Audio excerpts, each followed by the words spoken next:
The last ferry of the season to Flatey Island.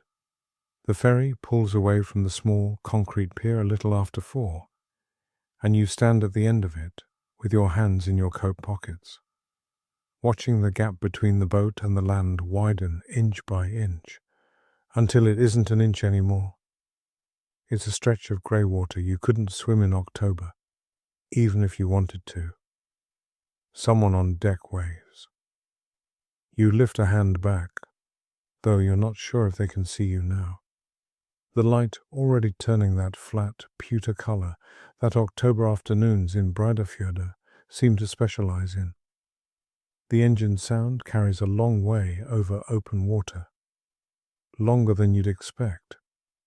You stand there, after the boat itself has shrunk to a smudge, listening to that low, steady thrum drift back to you across the bay, past the skerries, past the little clusters of islets that dot the water like something scattered from a giant's pocket.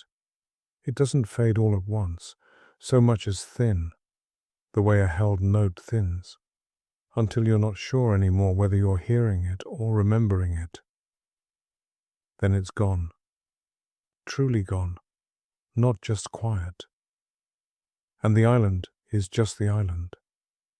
You turn around on the pier and look at it properly for the first time. No one else's voice nearby. No hum of other people just being near you. 30-odd houses climb the low hill above the harbour, painted in the reds and blues and mustard yellows that Icelandic villages favour, as if colour were a way of arguing with the winter. Smoke rises from exactly one chimney. Yours, from this morning, though you didn't leave the stove going, so it must be someone else's, one of the other few who chose to stay. You'd been told there would be a handful of you. You haven't met them yet. Maybe you won't. Not really. Not this week. The grass strikes you first, more than the houses do. It runs down toward the shoreline in a green so saturated it looks lacquered, wet with a light rain that fell sometime while the ferry was still loading. You didn't expect green like this in October, this far north, with winter close enough to smell in the air. A mineral cold, faintly of kelp and peat smoke.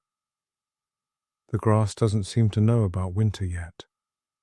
It just holds its colour, stubborn, past the point you'd expect it to fade. You walk up from the harbour with your bag over one shoulder, the gravel path crunching under your boots, and a cat watches you from a low stone wall near the second house.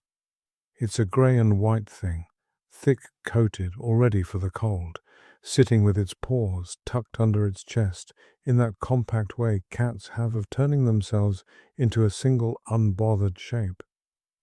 It doesn't run, and it doesn't come toward you either. It just watches, ears swiveling once when a gull cries somewhere out over the water, then settling back to stillness, its attention returning to you like you're the more interesting event of the afternoon. No one's told you you're mine. You say to it, not quite a question. The cat blinks slowly, which you decide to take as agreement, or at least as tolerance. You leave it on its wall and keep walking, and you feel it watching you go, the way a lighthouse keeper might watch the last boat of the season, with a kind of proprietary patience. This is its island, in a way that it will never be yours. Not in 3 days. Not in 3 years. You're the visitor here. It has always known that. The house they've given you for the winter. For these 3 days, at least, before you're due to be collected by the smaller boat that does the milk run. Sits 3 doors up from the little library, and you find yourself walking there before you've even properly unpacked, still in your coat, the key to the front door still warm in your pocket from where you'd been gripping it on the ferry.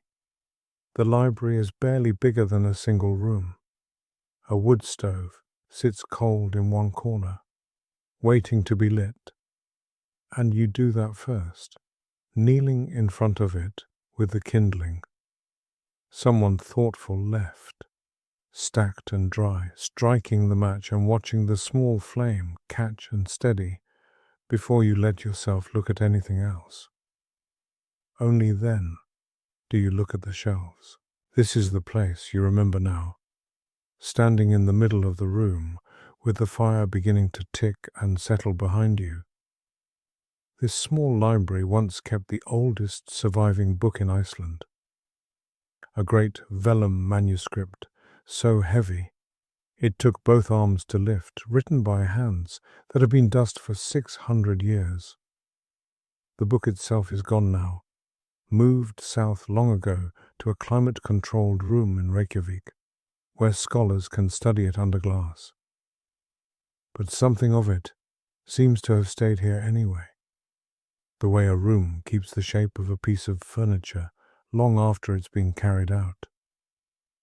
You run a finger along the spines of the books that remain, modern ones mostly, replacements, a scattering of English paperbacks left by tourists over the years, a shelf of local history in Icelandic. You can't read, but like holding anyway, feeling the weight of the paper, the familiar give of an old binding. It's a strange comfort, knowing that words survived here, that for centuries this small patch of grass and stone held something worth protecting, worth copying out by hand through winters far harder than this one will be. You sit down in the one armchair, close enough to the stove to feel its warmth arrive in slow waves, and you don't read anything. You just sit with the room around you. Outside, the light starts to go around 6. The way it does this time of year, not all at once, but in long, unhurried stages, blue, deepening to a color that doesn't quite have a name. You walk back out into it before it's fully dark, wanting to see the island in this hour, when the houses show yellow squares of window light and the sea turns the color of hammered tin. The cat has moved to a different wall now, closer to your house, as if it has been tracking your movements with mild professional interest. You sit down on the stone beside it, not too close, and look out at the water, at the black shapes of the other islands scattered across the bay, some of them barely bigger than the boulders that surround them. It isn't a quiet you felt before, not really. Not silence. The wind moves constantly through the grass. A rope knocks gently against a flagpole somewhere, and the sea makes its endless soft collapsing sound against the rocks below the harbour. But nothing human. No engines. No voices. No distant traffic hum. You didn't even know you'd been hearing your whole life until it was gone. Just the island's own sounds, running at their own unhurried pace. The way they must have run for 1,000 years before anyone built a harbour here at all. You breathe it in, cold air tasting of salt and wet stone, and watch your breath turn to a small pale cloud that dissolves before it's gone a foot from your face. That first night you sleep better than you have in months. The bed is narrow, and the blankets smell faintly of wood smoke, and outside the wind picks up briefly around midnight, rattling a loose shutter somewhere down the row of houses, then settles again into something closer to a hush. You wake to grey light and the sound of oyster catchers down on the shore, their high piping calls carrying up through the damp morning air. You have 2 more days here, and no real plan for either of them beyond walking the perimeter of the island, which takes perhaps 3 hours if you go slowly, which you intend to. You make coffee on the small stove in the kitchen, standing at the window while it brews, watching mist lift off the grass in thin, trailing sheets as the temperature climbs those first few degrees above freezing. The green underneath is still there, still impossibly rich, beaded now with the night's moisture, each blade catching what little light there is and holding onto it. The cat appears on the path outside your window at exactly the moment the coffee finishes, as if it has learned the rhythm of the house already, as if 3 days were enough for a creature like that to decide you belong to it too. You open the door, and it doesn't come in, just looks up at you, and you set a small saucer of milk on the step, more out of a wish for company than any real belief that it needs feeding.